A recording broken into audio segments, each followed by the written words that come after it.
السلام عليكم ورحمة الله وبركاته. أهلا بكم متابعين في كل مكان، ومكملين مع بعض شابتر 2. هنذاكر مع بعض lesson 7 إن شاء الله. أشرحه معاكم بطريقة سهلة وبسيطة، لكن برجاء أن تشجعوني وتعملوا لايك للفيديو. اللايك هو اللي بيساعدني إن أنا أقدر أكمل معاكم وأنزل لكم الفيديوهات بسرعة، علشان بلاقي عليها تفاعل، فبالتالي أنا بنزل الفيديوهات بسرعة. أما من قلة التفاعل فبالتالي عشان كده أنا بتأخر في نزول الفيديوهات، فبرجاء من حضراتكم تعملوا لايك وشير للفيديو. يلا نبدأ مع بعض. درسنا النهاردة بيتكلم عن commutative property in multiplication، الخاصية التبادلية في الضرب. يعني ايه؟ يعني فاكرين اخدنا الحلقة السابقة قلنا ان ده عندنا بيكون رو، صح؟ وده اسمه رو. طب لما نستخدم المالتيبليكيشن هنعمل ايه؟ في كام رو؟ انا عندي 2 من الروز. طيب كل رو في كام؟ في 1 2 3، يبقى ادي 3. هقول له بلس، وهنا في 1 2 3 يبقى عندنا 3، يبقى 3 بلس 3 equals ايه؟ equals 6. طيب ما هي لو انا عاوز استخدم المالتيبليكيشن، انا عندي هنا ايه؟ عندي قلت 2 من الرو، هقول له تايمز، وكل رو في كام؟ عندنا ادي 1 2 3، يبقى هكتب 3، يبقى 2 تايمز 3 equals ايه؟ equals 6. هي لو قلت 3 بلس 3 equals 6، صح؟ طيب تعالوا نغيرها. نعمل ايه؟ انا عندي دول، شايف الرو هنا كام؟ عندنا ادي 1 2، معايا 3 من الرو، وكل رو في كام؟ عندنا ادي كده 1 2، تمام. بلس عندنا كمان دول 2، بلس 1 2، يبقى 2 بلس 2 4 بلس 2 equal 6. هي برضو لو انا عملتها تايم هقول ادي عندي كده 1 2 3 من الرو تايمز، وكل رو في كام؟ في 1 2 تايمز 2 equals ايه؟ equals 6. شايفين معايا هنا ايه؟ 6، وهنا 6، وهنا عندنا 6، صح كده؟ صح. يبقى انا لما اجي اقول لك 2 تايمز 3 equals كام؟ هي نفسها لو انا قلت لك الاول 3 تايمز 2 equals كام؟ في النهاية كلهم بيدينا 6. يعني معنى كده ايه يا مس؟ يعني معنى كده 2 تايمز 3 هي لو انا قلت 3 تايمز 2 بيديني the same product. يبقى كان اقدر ان انا استخدم ال commutative property، الخاصية التبادلية. يعني انا ابدل لما اقول لك عندنا 2 تايمز 5، هي نفسها برضو لو انا جبت الفايف الاول وقلت لك 5 تايمز 2 equals كام؟ equals 10. لما اقول لك 4 تايمز 2، هي لو انا قلت لك 2 تايمز 4، في النهاية هيدينا ايه؟ equals 8. بس كده. طب تعالوا معايا هنا بيقول لك ايه؟ commutative property of multiplication equal groups، الخاصية التبادلية في الضرب دي equals يعني بتساوي المجموعات. فقال لك there are 3 groups of 4، عندي 3 جروبات، ادي 1 2 3، ده كله كده اسمه جروب، وكل جروب جواه فيه قد ايه؟ في عندنا 4، ادي 1 2 3 4. طب انا عندي ده جروب، تمام. الجروب فيه كام؟ ادي عندنا 4، هقول له بلس. الجروب ده فيه كام؟ فيه 4، هقول له بلس. والجروب ده فيه كام؟ فيه عندنا 4، ف 4 بلس 4 8 بلس 4 equals كام؟ equals هقول له 12. تمام. دي كده اول واحده. لو استخدمنا التايم يبقى انا عندي كام جروب؟ 1 2 3 من الجروب، هقول له تايمز 4 equals ايه؟ equals 12. تعالوا الناحيه التانية. انا عندي كام جروب؟ عندي 4 جروب، وكل جروب فيه 3، ادي 3 بلس 3، عندنا بلس الجروب ده فيه 3 بلس الجروب ده فيه 3، يبقى 3 و3 و3 و3 كلهم equals هيدينا 12. نستخدم المالتيبليكيشن. انا عندي 4 جروب وكل جروب فيه 3، يبقى 4 times 3 equals ايه؟ equals 12. شايفين معايا اهي؟ هي نفسها لما اقول 3 times 4 equals هي لما اقول 4 times 3 هيدينا في النهاية ايه؟ هيدينا 12. بس كده درسنا مفيش اي حاجة خالص. تعالوا معايا نحل الاسئلة كده، عشان لو في اي حاجة كده مش فاهمينها نفهمها من خلال الاسئلة. معايا هنا السؤال الاول بيقول complete the following. انا عندي هنا جايب لك رو، فين الرو اوف نقط من الكولوم؟ انا عندي ادي 1 رو، 2 رو، 3 4، كده عندنا 5. يبقى معايا كام من الرو؟ معايا 5. كام من الكولوم؟ ادي كده الواقف ده اسمه كولوم، 1 2 عندنا 3، يبقى في 3 من الكولوم. تعالوا نحولها المالتيبليكيشن. يبقى احط ال5 هنا وال3 هنا، 5 times 3 equals ايه؟ equals 15. تمام. طيب هنا عندنا رو، طبعا احنا خلاص مفروض نتعلم نحفظ جدول الضرب. والناس اللي كانت متابعاني في الاجازه في الصيف انا كنت نبهت وقلت لازم نحفظ جدول الضرب قبل ما تبدا الدراسه، فاتمنى من الكل ان هو يكون حافظ الجدول الضرب. فتعالوا معايا هنا، جايب عندنا الروز نقط الكولومز. طب يلا هنا عندنا ادي 1 2 كده 3، يبقى معايا 3 من الروز، والكولوم ادي 1 2 3 4 5، يبقى 5 من الكولوم. يبقى لما اقول له 3 تايمز 5 ايكوالز عندنا 15. انا جبت ال 15 من فين؟ انا جبت ال 15 اني انا حافظه التايم تيبل 3 تايمز 5 ايكوالز 15، او ان انا عملت لهم كاونت عددهم كلهم دول هلاقيهم 15، او ان انا هعمل اديشن. انا عندي الجروب ده كام واحد؟ في 1 2 3، اكتب 3 هنا بلس. عندنا الجروب التاني فيه 3، هقول له بلس، وده عندنا 3 بلس، وهنا 3 بلس، وعندنا 3 اللي هي الجروب ده. اعمل لهم كده اديشن هتلاقيها كام؟ هتلاقيها عندنا 15.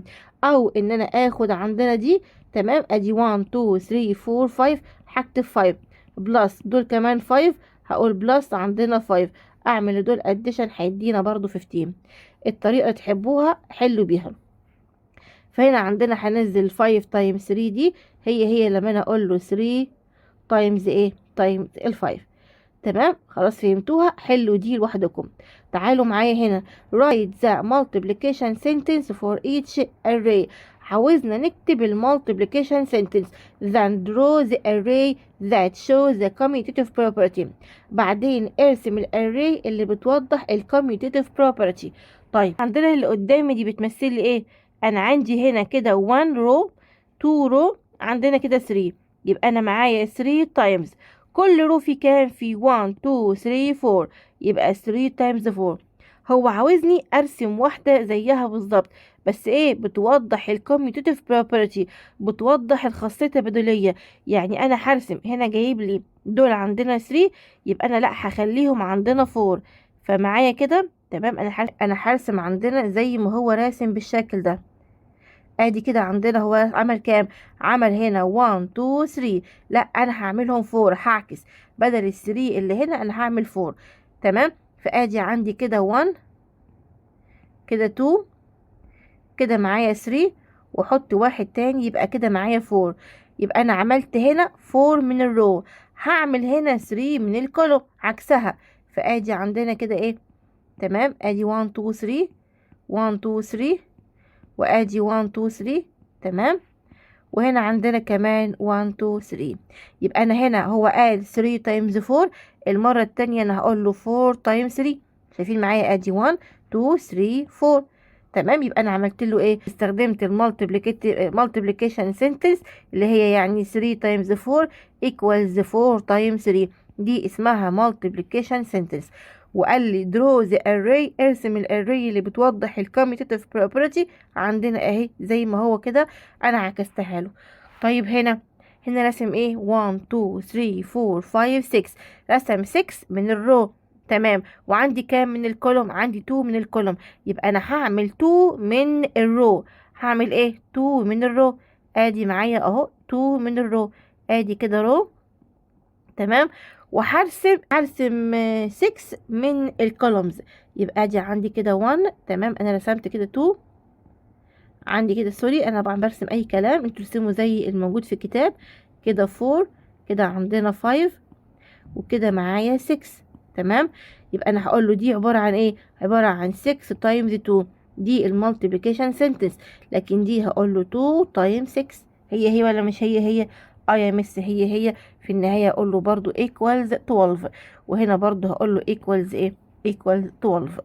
طيب تعالوا هنا، عندنا هنا عمل ايه؟ انا هحل معاكم ايه؟ حلوا انتوا دي وانا هحل معاكم دي. 1 2 3 4 5 6، انا عندي الكولوم معايا 6 من الكولوم، ومعايا 1 من الرو، يبقى انا هرسم 6 من الرو. ادي 1 2 3 4 5 6، هرسمها بالشكل ده. تمام، وبرضو نفسها معايا 1 من الكولوم، يبقى عندي دي اسمها 1 تايم 6. هقول له equals، دي اسمها ايه؟ عندنا 6 تايمز 1 في النهاية equals 6. حلو، اللي بعدها لوحدكم. Draw the array on the grid according to its multiplication sentence. Write the product. the first one is done for you. عايزة نرسم الاري مصفوفة على الشبكة دي to its multiplication sentence. ليه؟ على حسب المultiplication sentence اللي هو مديها لنا. فهنا قال لي 5 times 2. يلا معايا هنعمل ايه الاول؟ 5 هعمل 5 من الرو، فاجي عندي كده 1، هنا 2، كده 3، كده 4، ومعايا كده 5. كده انا عملت له 5 من الرو. هعمل 2 من الكولوم، ادي هعمل كولوم تمام عشان ده كولوم وده كولوم، يبقى دي 1 2، معايا 3، كده 4، كده عندنا 5، يبقى ده كولوم وده كولوم، يبقى ايكوالز كام؟ ايكوالز 10. هنا 4 تايمز 5، فانا معايا برضو 4 من الرو تمام، يبقى ادي معايا كده 1، معايا 2، كده 3، وكده 4 تمام. قال لي تايمز 5. 5 من ايه؟ من الكولومز. فطبعا انا متاسفه جدا، كان المفروض ابدا من هنا الاول، فادي 1 2 تمام، يبقى ادي كده كولوم وادي كولوم، وادي عندنا كده كمان كولوم وادي كولوم، كده كام؟ 1 2 3 4، يبقى كده اخر حاجه اللي هو ايه؟ اللي هو ال5. يبقى انا عملت له ايه؟ عملت له 5 من الكولومز، يبقى انا هقول له 2 4 تايمز 5 equals 20. بس كده. السؤال اللي بعده برضو نفس الشيء، عاوزني ان انا اعمل 2 تايمز 4. يلا معايا فين ال2؟ عندنا 2 رو، ادي اهو 1 وكده معايا 2، يبقى كده رو وده كده رو تمام تمام. طيب بعدين قال لي 4، فادي كده 1، عندنا 2، كده 3، كده 4، يبقى 2 تايمز 4 equals ايه؟ طب عاوزين نعمل 4 تايمز 2، يبقى معايا 4 من الرو، ادي 1 2، كده 3، كده 4، و2 من الكولوم، ادي 1 لحد ايه؟ طبعا لحد الاخر، فبرضو 4 تايمز 2 equals 8. يبقى عندي هقول له 2 تايمز 4 هي لما انا اقول له 4 تايمز 2 في النهاية هيدينا ايه؟ 8. بس كده. ناخد واحدة كمان. انا عندي بيقول 3 تايمز 4. يلا فين عندنا 3؟ 3 اهي. هنبدأ اول حاجة كده، هو قال لك رو، فالرو معناها كده، ده كده اسمه رو، يبقى ادي 1 2، قال لك كام؟ هو قال لك 3. 3 من الرو تمام، ادي رو ورو ورو. قال لك 4 من الكولوم، يبقى انا عندي كده الكولوم وده التاني، وعندنا كده نمبر 3 وده نمبر 4، يبقى انا عملت له ايه؟ 4 من الكولوم، يبقى هقول له 3 تايمز 4 equals 12. ومعايا هنا بيقول 4 تايمز 3، عندنا 4 من الرو، ادي رو وادي رو ورو ورو، يبقى ادي كده عندنا 4 من الروز. كام من الكولوم؟ 3، يبقى ادي 1 2 و 3، يبقى انا هعمل كلر لكل الجزئيه دي تمام. يلا هقول له 4 تايمز 3 equals 12، يبقى احط هنا 4 تايمز 3 equals 12، وهنا نسينا ما نكتب 3 تايمز 4. حلو دي لوحدكم. يلا هنا بيقول complete the following. هنا بيقول هنا جايب كام جروبس اوف نقط. انا عندي ده جروب وده جروب، يبقى معايا 2 من الجروبس، كل جروب فيه قد ايه؟ في 1 2 3، يبقى هكتب هنا 3، يبقى هقول له 2 تايمز 3 equals 6. طب هنا عندي جروب وهنا جروب وده جروب، يبقى معايا 3 من الجروبس، وكل جروب فيه قد ايه؟ فيه 2، يبقى هقول له 3 تايمز 2 equals 6. يبقى هنا عندي 2 تايمز 3 هي لو انا قلت له 3 تايمز 2 في النهاية برضو هيدينا او equals يعني 6. هنحل دي زيها لوحدنا. قالوا معايا هنا بيقول complete 3 تايمز 5 equals هي برضو لو انا قلت له ال5 الاول وبعد كده احط له 3. هنا حط ال8 يبقى انا احط ال7، اقول له 7 تايمز 8 equals 8 تايمز 7. 7 تايمز 10 هي لما اقول له 10 تايم 7. كام تايم 6 equals كام تايمز 4، يبقى انا احط ال4 هنا وال6 دي هحطها هنا. طيب هنا عندي 1 2 3 4، يبقى هقول له 5 تايمز 4 هي لما اقول له 4 تايمز 5. بس كده. هنا عندنا 2 تايمز هقول له 9 equals 9 تايمز 2. 4 تايمز 6 هي لو قلت له 6 تايمز 4. 4 تايمز 1 equals 1 تايمز 4. 3 تايمز 2 equals 2 تايمز 3. طب هنا قال لك 9 بلس 9، ما هي عندنا هنا 9 بلس 9 equals 2 times، يبقى 2 times مين؟ 9. هي لو قلت له equals 9 times 2. طيب true or false؟ 7 times 9 equals 9 times 7. هي عندنا تمام. طيب 2 times 9 equals 18، ماشي. equals 9 times 2. تمام هي. 4 times 7 equals 7 plus 4. لا طبعا هقول له false. 1 times 5 equals 15 times 1. لا طبعا لان 5 times 1 equals 1 times 5. طب هنا عندنا كام 7 دي 1 2 3 معناها 3 times 7. طيب دي 1 2 3 4 5 6 7 معناها 7 times 3 هما الاتنين زي بعض. طبعا هقول له equal. طيب دي تايم ودي ماينس equal. لا طبعا هقول له false. هنا عندنا 3 times 4 هي لو قلت له 5 times 3. طيب دي 1 2 3 4 5 معناها 5 times 2 فينها اللي هي دي. يبقى انا هعمل له ايه ماتش. 5 times 3 equals هي لما اقول له 3 times 5. تمام. 5 times 1 equals عندنا 5. طيب 5 بلس 0 ما هي عندنا برضو 5. يبقى هقول له ايه هما الاتنين equal لاني انا لما اقول 5 times 1 equals 5 ولما اقول 5 بلس 0 equals ايه equals 5. وكده نكون خلصنا مع بعض chapter 2 بالكامل. انتظروني ان شاء الله في chapter 3. لكن اتمنى من حضراتكم تعملوا لايك للفيديو. Thanks for watching. باي باي.